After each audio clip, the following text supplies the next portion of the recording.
Okay, now we're going to do some things with this list. Here's the next exercise. I want you to look at each item on this list you've made and give each item a number. The number being a 1, 3, 5, or 10. And this is why. I want you to look at an item and say, I think that would take about 1 year. Another item, you say, I think that would take about 3 years. Another item, I think that would take 5. And another item, looks like that's going to take 10.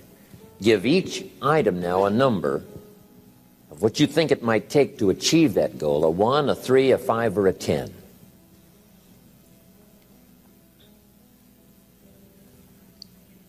Just somewhere close, doesn't have to be exact. That's about a 1, that's about a 3-year goal, that's about a 5-year goal, that's about a 10-year goal.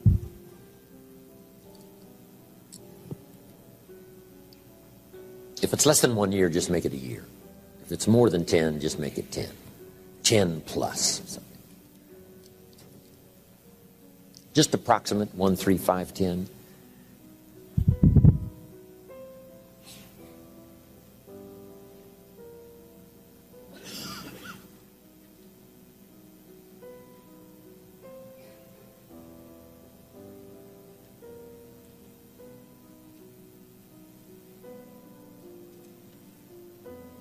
If you finish early, you can add some more to your list.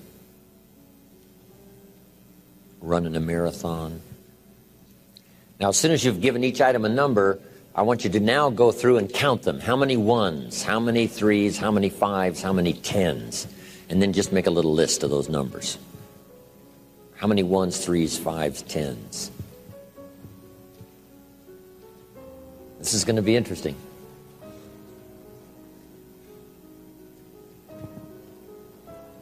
Now, I'd like to have a woman and a man volunteer to give me your tabulator list. How many 1s, 3s, 5s, and 10s? Right out here in the center somewhere. Yes, sir. Would you stand up and give me your numbers? How many 1s? How many 3s? 12 3s. 17 5s. Thank you very much. Now, that's a bit unusual. How many of you had no 10-year goals? Okay, quite a few, right? Isn't that interesting? Here's what that means. You're not thinking out that far. You're thinking more short-term than long-term. So the number you had, what was it again on 10-year goals? 14. See, that's... If someone had 0, someone had 14, that's a lot of difference in thinking long range. So that's all that's for, is just to help you to think more long range. Now, I need a woman to give me a list. Yes, ma'am. How many 1s? What is it? 23. Wow, that's pretty good. How many 1s did you have, sir? 7. Isn't that interesting? Okay, 3s, how many 3s? 16 3s, 5s, 7, and 10s.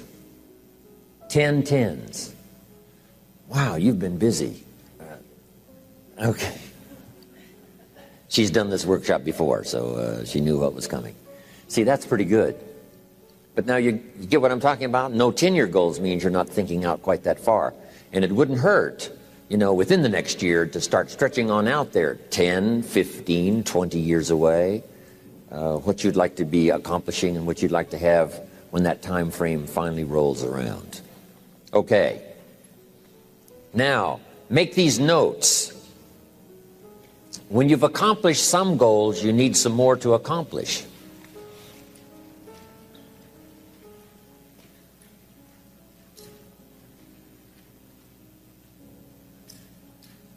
Next, it's very important when you reach a goal that's significant or important to you to celebrate. So just jot that down. Celebrate a significant accomplishment. Or it doesn't have to be that significant. If it's important to you, it doesn't have to be world-changing or life-changing. If it's just a goal that's really important to you, you finally reached it. Celebrate. Now, hopefully on your list of goals, you had some family goals. And if the family together finally reaches a goal, jot this down, celebrate with the family.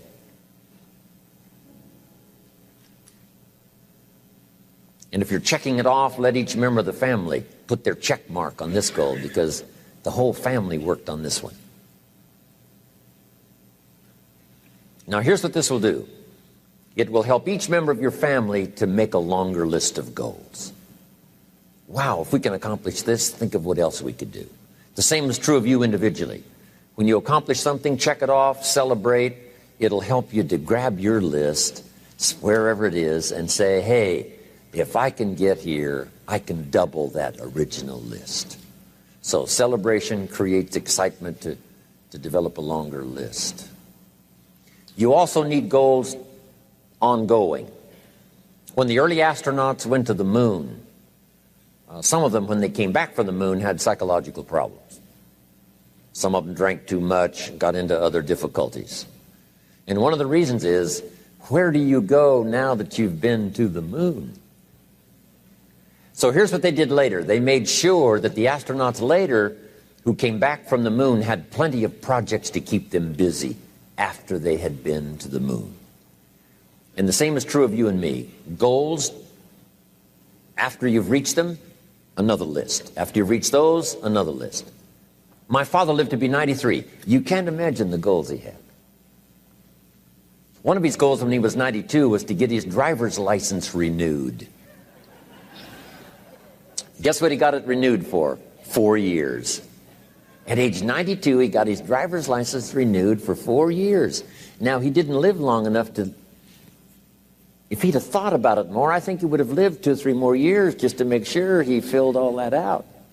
So he only lived to be 93, but at 92, got my driver's license renewed for 4 years. You can't imagine. He used to show his driver's license around everybody.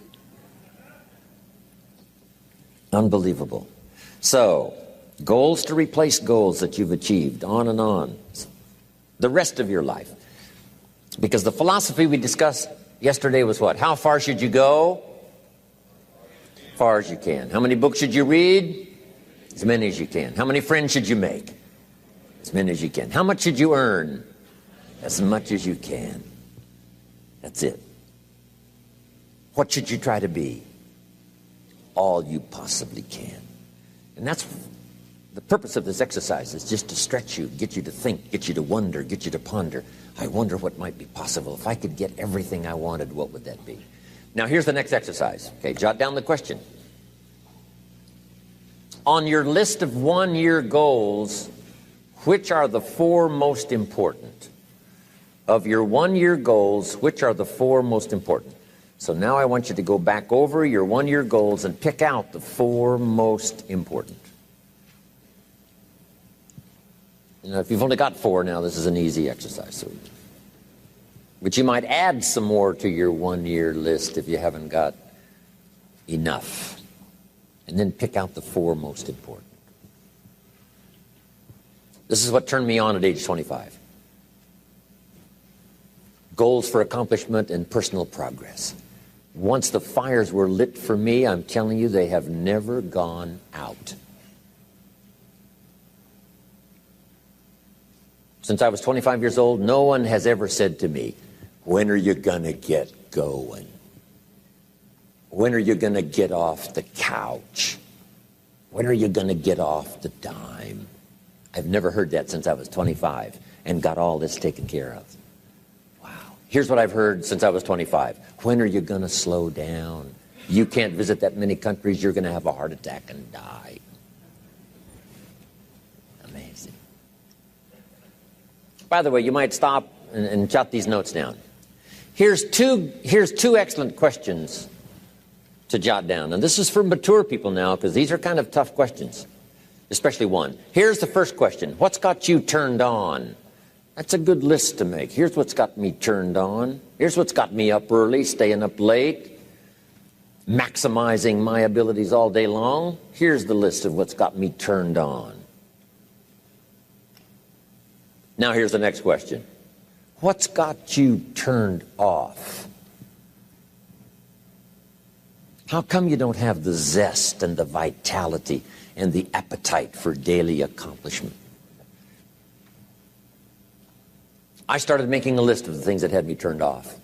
And once I got that settled, and then started making a list of what had me turned on and what would turn me on in the future, I'm telling you, my life has never been the same. It was like a revolution, a personal revolution, a 180-degree turn.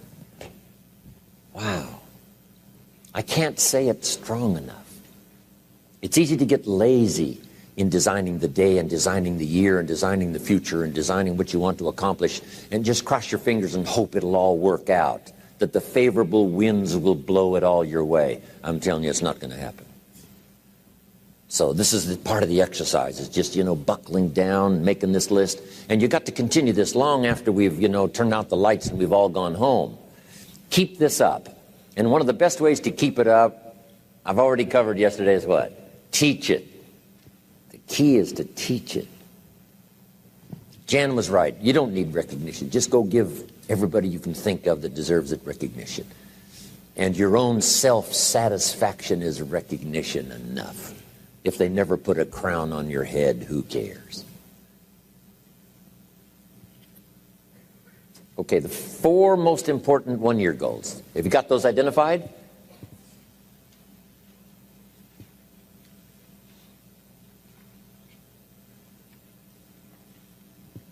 Okay, now here's the next exercise. This will take now just a little bit of time. And the question is why? Why are those 4 goals important to you? Because the why is very important. And I'm going to give you some notes on that a little bit later. So just start a little paragraph. Why those 4 goals are important to you. A couple of more minutes for this one. And then we'll put a little star there that says continue this later. And then I have some more notes for you to take. A couple more minutes. Why? This is a good question to ask kids. Kids said, here's what I'd like to have. And you say, why is that? And if they can start describing the why. So now make these notes. Put a little star there now. And that star means that, you can add to it later. So make these notes now. Here's the first one. When the why gets stronger, the how gets easier.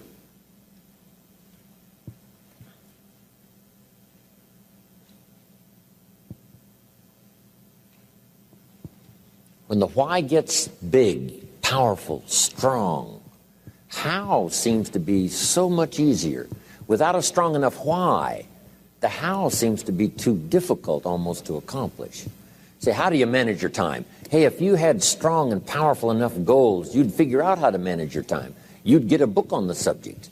You'd do something to manage your time if it was worth it.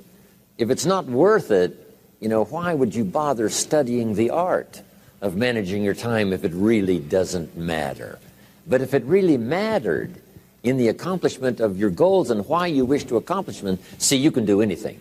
You can get up any hour, read any book, take any class, make any change, develop any skill, do any discipline. I mean, you can do it all. When this how and the why, or when the why starts to grow, the how gets simple.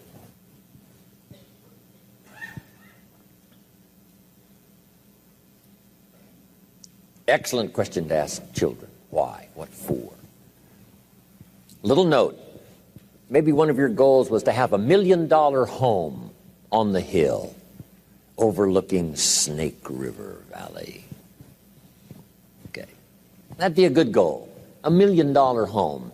Here's the next question. What for? What for? I mean, a house is a house is a house with bricks and wood and walls and roof. The key, yes, $1 million home, that'd be wonderful, but what for? So now jot this down. Purpose is stronger than object. The object would be the house, and that'll pull. That's a worthy goal to go for, the object of the house. But here's a stronger goal, the purpose for the $1 million home. You say, well, it'll be the centerpiece of all the family's activity. with all kinds of unique people coming and going, and the influence and things will be happening in this place. See, now we're getting somewhere. So if you got that line, it's one of my best for the whole day. Purpose is stronger than object. It's okay to have plenty of objects to go for on your goal list. But always keep asking yourself the question, and sometimes it's good to just write it out. Here's why I want this money. Here's why I want this place. Here's why. And you start developing those reasons. And I'm telling you now, this starts to become incredibly powerful. Okay.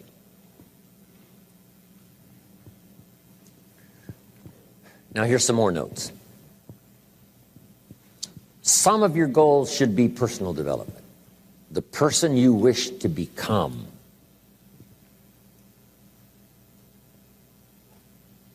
Develop skills that make you attractive to the marketplace. Develop the temperament and the attitude that makes you attractive to the business world. The attitude and the temperament that makes you a splendid father, studying the art. Because here's what's important. It's not what you get that makes you valuable. It's what you become that makes you valuable. I keep saying this year after year for the last 39 years publicly. It's the person you become. I admired my friend Mark Hughes for the fortune he made and the company he built. Guess what I admired more? The person he became in a short 44 years. He was unique. He bought the idea at age 19 of personal development and worked on it daily from that day until the time he died. The idea of becoming an attractive person, a skillful person, a good friend, a good colleague, a good partner, a good member of the round table, a contributor. See, that's the key, the person you become.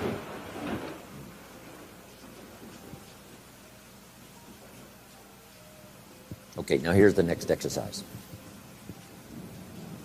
Isn't this good stuff? I mean, I'm telling you, this stuff changed my life, altered the course of my life.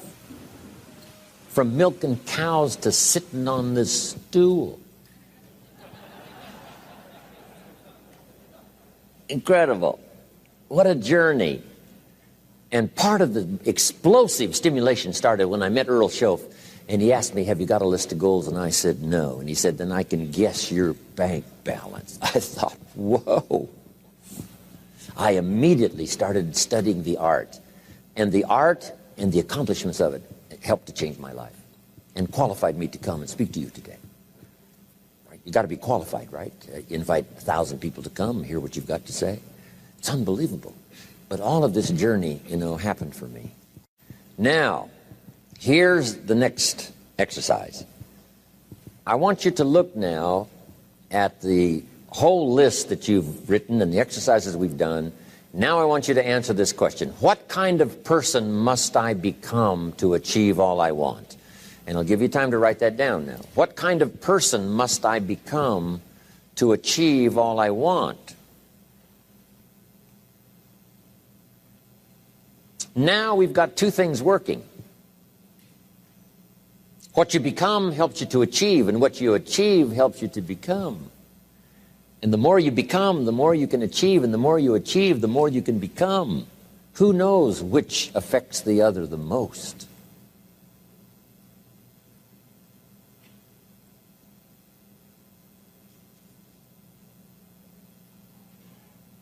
So now just write this exercise. Start with a few sentences. We won't have time for you to, take a lot of time, but just start with a few sentences. Your concept of the person you think you must become to achieve what you want. This is time for a little truth here. Maybe you need to become much wiser than you are at the moment. You need to become stronger. You need to have better health. Maybe you need a little coaching to really become the person I want to become. I'm going to have some coaching. Physical coaching, spiritual coaching, developing skills, coaching. To be the influence you want to be, you got to build an incredible reputation. What kind of person must I be to attract all that I want in my life and the people that I want and the opportunities that I want? When you knock on the door and opportunity opens, you must stand there as a very attractive person, or you may not be invited in.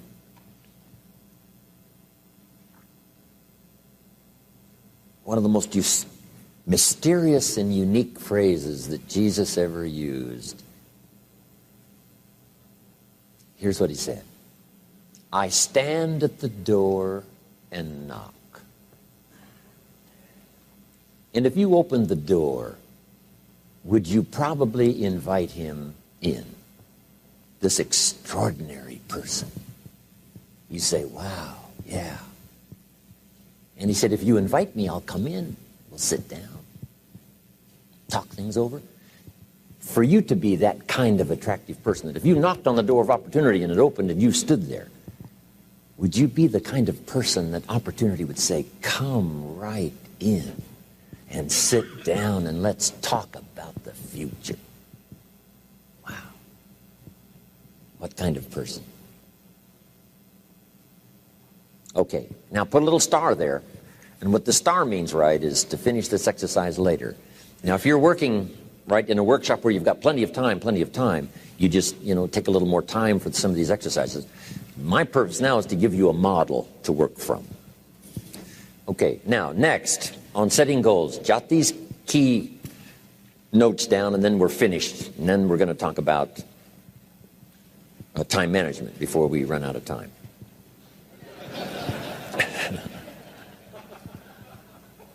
Guy says, I was going to cover procrastination today, but I've decided to put it off until tomorrow, right? Okay. Make these notes. The key is to put everything on your list. Now, the key is to take it out of your head and put it on paper. You can dream about what you want, but when you start committing it to paper, now it more formalizes. Information now starts to make a composite of an idea. And ideas can turn into hotels. Ideas can turn into enterprises. Ideas can turn into a fabulous career. We need the information. We need the stimulation. But then you'll learn now later to start putting everything on your list. Now, jot this down. It's very important, if something's not that important to you, to take it off your list.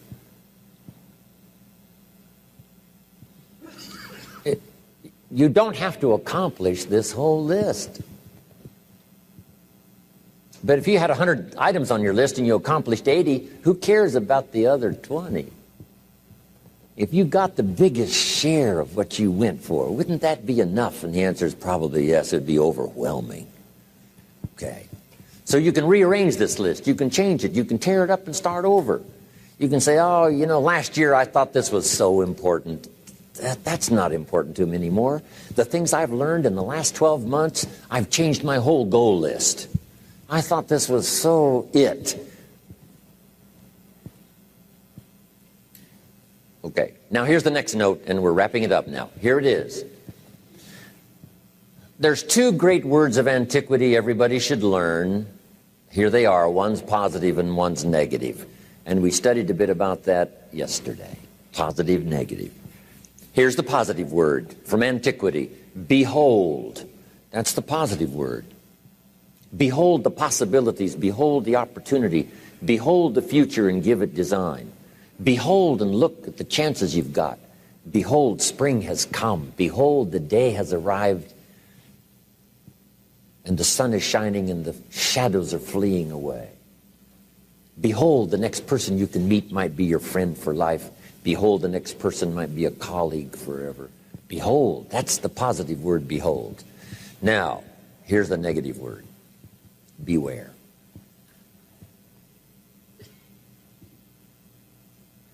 Now I want to give you a sentence to jot down that's very valuable for this weekend session. Here's what it is. Beware of what you become in pursuit of what you want. Beware.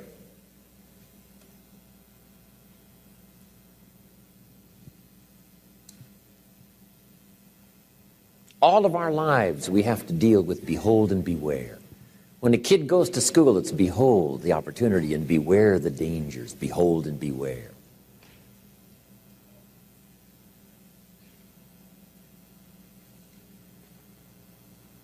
So beware of what you become, pursuing what you want.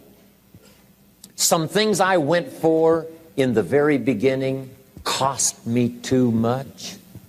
I got so obsessed with some things that I found out later the price was too big to pay. If I would have known better, I never would have paid. But sometimes we learn when? After. So don't become so obsessed with something that you lose your sense of reason or it costs you your friends. Don't be so obsessed with something that you compromise your virtues and your values.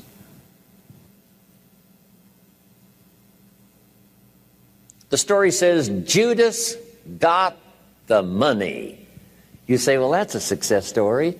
No. It's true, 30 pieces of silver was a sizable sum of money, but it was not a success story. His name was Judas. Doesn't that ring a bell? It makes all the difference in the world. Judas got the money. Here's something interesting about the story of Judas. After he got the money, he was unhappy. Someone says, well, if you had a fortune in your hand, why would you be unhappy? And here's the key. He was not unhappy with the money. He was unhappy with himself. Here's a key phrase. The greatest source of unhappiness is self-unhappiness. It's not from outside the things that make us unhappy. The greatest devastating unhappiness is to be unhappy with yourself. Now, a mild form of unhappiness is constructive. The desperate form of unhappiness is destructive. It's like worry. We should all worry a little, but not let it destroy our lives. If you're in New York about to step off the curb in downtown Manhattan and the yellow taxi's coming, best you worry enough to get your feet back up on the curb lest you get yourself wiped out.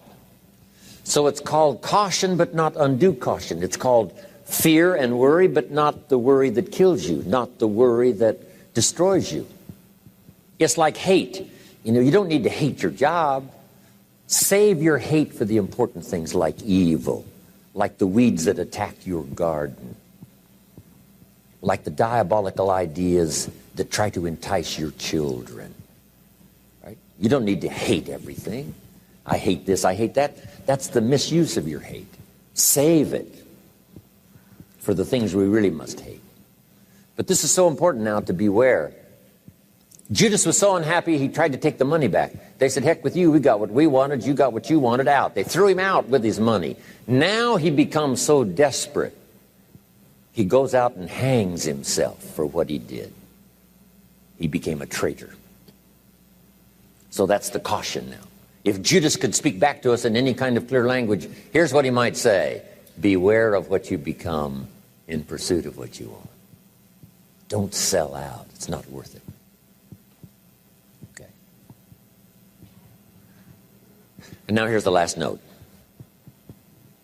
If you'll start this glorious journey of being meticulous, deliberate, and hardworking about setting your goals for the day, setting your goals for the month and the year, setting your goals for your family and yourself and your business and your colleagues, start thinking forward. Here's what you will become: a major contributor not only to yourself, but a major contributor to others.